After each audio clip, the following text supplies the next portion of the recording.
할렐루야, 우리 주님을 찬송합니다. 여러분 편안하십니까? 오늘 2023년 10월 11일 수요일입니다. 꿀송이 보약큐티, 오늘 마가복음 1장에서 3장 말씀으로 시작하겠습니다. 이제 마가복음에 우리가 들어왔는데요. 네 복음서가 신약의 시작을 장식하는데 각 복음서마다 특징이 있습니다. 마태복음은 유태인들을 대상으로 생각하고 마태복음을 작성한 거예요. 유대인들을 주께로 인도하기 위해서. 그런데 마가복음은 로마인 신자들, 특히 이방인들을 대상으로 삼은 것으로 보입니다. 마가는 시간을 로마 체계에 맞춰서 말을 하고 유대인의 풍습을 세심하게 설명을 합니다. 유대인들이라면 다 아는 풍습인데 이방인들에게 이 마가복음을 초점을 맞추기 때문에 설명을 해야 되는 거죠.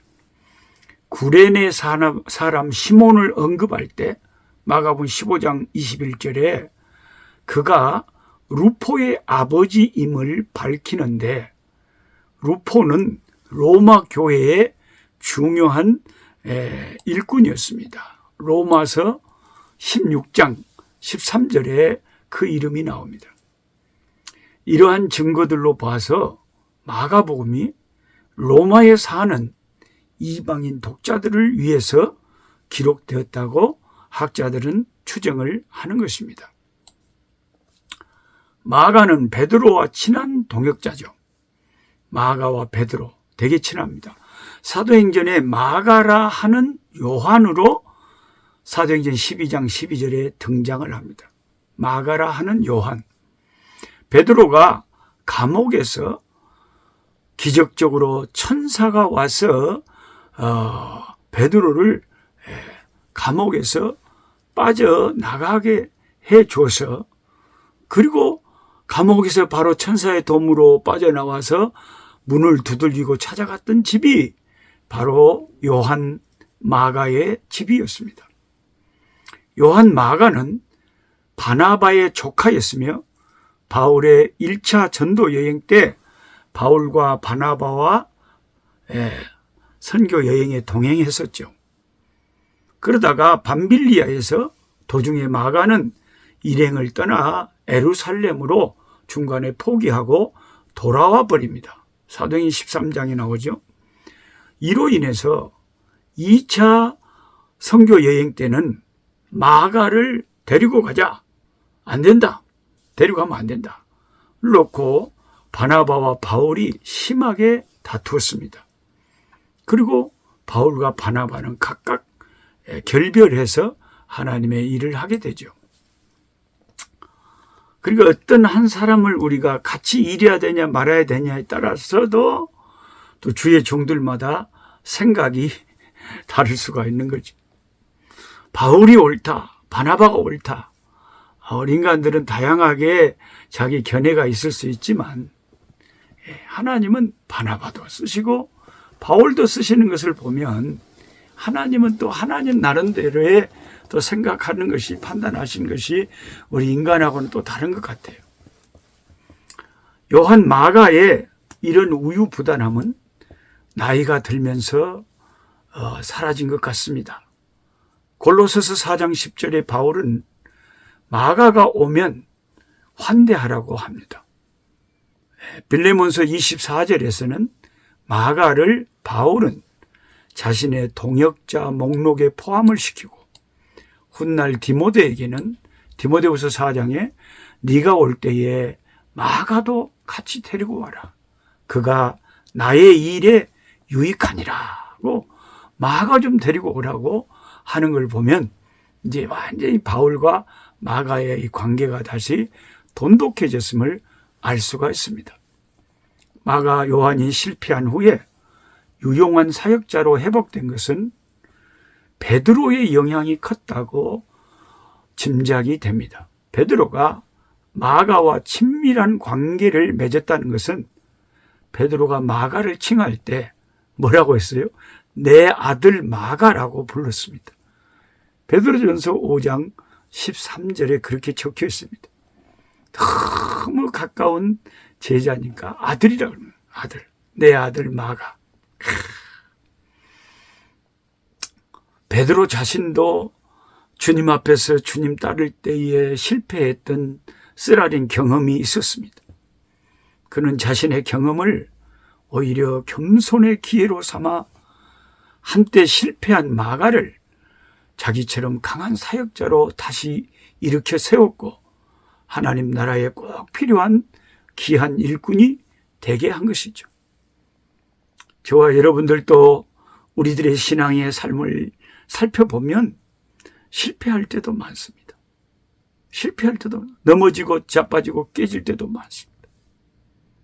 그런데도 우리가 여전히 이 길을 걸을 수 있는 것은 베드로를 다시 회복시키시고 마가를 다시 회복시켜서 사용하신 주님의 놀라운 사랑과 긍휼의 열매가 바로 저와 여러분들이라고 생각이 듭니다. 그 다음에 이제 마가복음 1장 9절에서 20절을 읽으면 아주 독특한 사건들이 굉장히 짧게 아주 성경활처럼 알차게 이 마가복음 1장 속에 들어가 있습니다. 마가복음 1장의 문체는 마가의 특징을 따라서 굉장히 간결합니다. 우리 주님의 공생의 시작 과정에 있어서의 세례, 광야에서의 시험 받으심, 설교의 시작, 그리고 제자들을 부르신 일들이 이 짧은 11구절 안에 그 중요한 일들이 다 들어가 있습니다. 우선 주님이 세례 받으실 때 하늘에서 들렸던 소리를 한번 생각해 보기를 원합니다. 무슨 소리가 들렸죠? 하늘로서 소리가 나기를 너는 내 사랑하는 아들이라. 내가 너를 기뻐하노라 하시니라. 마가복음 1장 11절입니다. 부모의 눈에는 자식이 그냥 눈에다 넣어도 안 아플 정도로 너무 사랑스럽죠. 사랑스러운 눈으로 부모는 자식을 바라봅니다. 아마 하나님도 하나밖에 없는 독생자 예수님을 보실 때 너는 내 사랑하는 아들이라. 참 너를 보면 내 마음이 기쁘다. 이렇게 말씀하시는 그 하나님 아버지의 사랑의 음성을 듣습니다. 그 소리는 영원부터 아버지와 아들 사이에 있어 왔던 긴밀한 사랑을 확인시켜주는 소리죠. 아버지는 아들을 사랑하사 만물을 다 아들의 손에 쥐어주셨습니다. 하나님은 우리들을 그리스도 안에서 주님의 의로운 옷으로 우리를 옷 입히고 정결된 자들로 성도로 우리를 보십니다. 그래서 그 아들 때문에 우리를 사랑하시고 구원시키시고 기뻐하시는 것입니다. 다음으로 우리는 주님이 때가 찼고 하나님 나라가 가까웠으니 회개하고 복음을 믿으라고 하시는 주님의 첫 번째 설교의 말씀을 마가복음 1장 15절에서 읽게 됩니다. 예수님의 첫 번째 메시지는 하나님 나라가 가까웠으니 이제 심판날이 다가왔으니 자, 구원을 받을래? 심판을 받을래? 회개하고 복음을 믿으라고 우리 주님은 바로 직설적으로 복음을 전했습니다. 노아로부터 지금까지 충직한 종들의 설교의 취지는 항상 동일합니다. 회개하고 하나님을 믿고 예수 그리스도를 믿고 십자가 복음을 믿을 회개하고 믿으라. 회개하고 돌이켜서 예수를 믿으라 하는 것이죠. 사도 바울도 자신이 마지막으로 에베소 장로들을 만났을 때에 이제 지상에서는 마지막인가 싶었을 때 그들에게 가르쳤던 내용의 요지가 사도행전 20장 21절을 보면 하나님께 대한 회개와 주 예수께 대한 믿음이었다고 상기시켜 줍니다. 사도 바울이 늘 성도들에게 강조했던 그 핵심 메시지가 회개와 믿음이었다는 거예요. 하나님께 회개하고 주 예수를 믿으라. 회개와 믿음은 언제나 모든 충성스러운 하나님의 사역자들의 선포의 중요한 주제입니다. 우리 인간들이 하나같이 다 타락하여 죄인 된 것을 생각하면 죄의 회개와 주 예수를 믿는 믿음은 아무리 우리가 강조해도 지나치지 않는 영원한 복음의 핵심인 것입니다. 그리고 주님이 첫 제자들에게 주신 사명이 또 나옵니다. 주님은 제자들에게 어떤 사명을 주셨는지 보면 나를 따라오너라. 내가 너희로 사람을 낚는 어부가 되게 하리라. 이렇게 말씀하십니다. 제자들은 영혼을 낚는 어부의 사명을 부여받았습니다. 그들은 사람들을 어둠에서 끌어내어 빛으로 인도하고 사탄의 권세로부터 하나님께로 나아오도록 인도해야 했습니다. 저도 지난번 호주 아들레이드 갔을 때 어떤 그 교회 집사님 개인 그 보트를 타고 거기 장로님과 함께 그 호주 바닷가 고기를 잡으러 한번 가본 적이 있습니다. 근데 그 바다에서 고기를 탁 잡아 낚아 올려서 그것을 이제 모아가지고 집에 와서 회를 쳐먹는 회를 먹었을 때 너무 그게 맛있더라고요. 그 너무 신선하고 고기를 잡으면서 주님께서 제자들에게 사람을 낚는 어부의 사명을 주셨다. 이것이 예수를 따르는 목회자들의 그 소임을 표현하고 있는 신약 성경 최초의 명령입니다. 이 말에는 목사, 장로, 집사라는 명칭보다 더 깊은 의미가 있습니다. 사람을 낚는 어부. 당신 누구세요? 목사입니다. 장로입니다.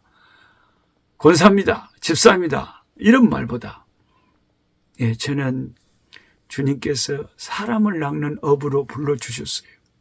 제 직업은 어부입니다. 사람을 낚는 어부입니다. 우리 주의 백성들은 이 말씀을 마음에 새기고 살아야 합니다. 주의 종들은 단순한 예배 인도자가 아니라 그는 영혼을 낚는 어부의 사명을 가진 자죠. 그러니까 제자들을 부를 때 예배 인도해라. 그런 사명도 없는 건 아니지만 예배 인도보다 더 중요한 것이 사람 낚는 어부라는 거죠. 단순한 예배 집행자가 아니라 영혼을 낚는 어부의 사명이 더 크다. 어부는 고기를 잡으려고 늘 애를 씁니다. 어부들은 고기를 잡기 위해서 수고하며 인내합니다. 목회자도 이와 같아야 합니다. 구령의 열정을 잃어버린 목회자는 더 이상 참된 목자가 아닙니다. 그저 먹고 살기 위한 직업군일 뿐이죠. 근데 영혼 구원의 열정이 항상 마음에 불타있는 한 영혼을 천하보다 귀하게 여기는 그런 종들은 아직도 순수하고 살아있는 참된 사람을 낚는 어부의 사명을 가진 자들인 것이죠. 제가 1월 1일 날 올해 2023년 1월 1일 날 우리 그 선교센터에서 예배당에 문을 열고 그 주변에 농장 주변에 일꾼들이 있을 거 아닙니까? 그 사람들은 그 근처에 교회가 없으니까 그동안 아무도 교회를 안 다녔어요. 그런데 차량을 운행을 하고 그 교회 문을 열고 1월 1일부터 예배를 드리기 시작했는데 그래도 한 100여 명의 영혼들이 매주일 나와서 예배 드리고 그러니까 한 영혼만 해도 너무 귀한데 얼마나 그 영혼들이 귀한지 모르겠어. 여기 교회를 안 세웠으면 여기 교회를 개척 안 했으면 이 영혼들은 어디에 가서 지금 예배를 드리고 있겠냐? 예배를 못 드리고 있겠지. 그런 게 생각하면 너무너무 가슴이 설레고 기하고 감사하기 이를 데가 없습니다. 이것이 사람을 낚는 어부의 기쁨인 것이죠. 하나님 아버지, 오늘 또 마가복음 1장, 2장, 3장 사도 마가 하나님의 사람이 쓰신 이 귀한 성령의 감동을 받은 말씀을 읽을 때에 그 안에는 심오한 교훈을 주고 참 우리에게 많은 것을 생각해 하는 말씀들이 너무 가득가득 들어 있습니다. 우리 주님이 맨 먼저 선포하신 메시지의 핵심은 죄를 회개하고 돌이켜서 복음을 믿고 천국 복음을 믿고 주를 따르라는 것이었습니다. 오늘날 저희들도 이것을 지루하다거나 아버지 하나님이여 그냥 너무 항상 예치는 말씀이라고 무시하지 말고 100번이고 1000번이고 10,000번이고 항상 죄를 회개하고 주 예수를 믿고 따를 것을 항상 선포하는 복음의 선포자들이 되게 하여 주시고 사람을 낚는 어부가 되라고 우리를 부르셨으니 그 무슨 직분보다도 영혼을 구원하는 일에 쓰임받는 성령의 심부름꾼들이 될 수 있도록 도와주시옵소서. 우리를 통해서 많은 영혼들이 하나님 나라로 인도함을 받게 하여 주옵소서. 주 예수 그리스도의 이름으로 기도하옵나이다. 아멘. 약한 자 힘주시고 강한 자 바르게 주 함자 정택함이 주님의 뜻이라. 해 아래 압박 있는 곳 주 거기 계셔서 그 팔로 막아 주시오.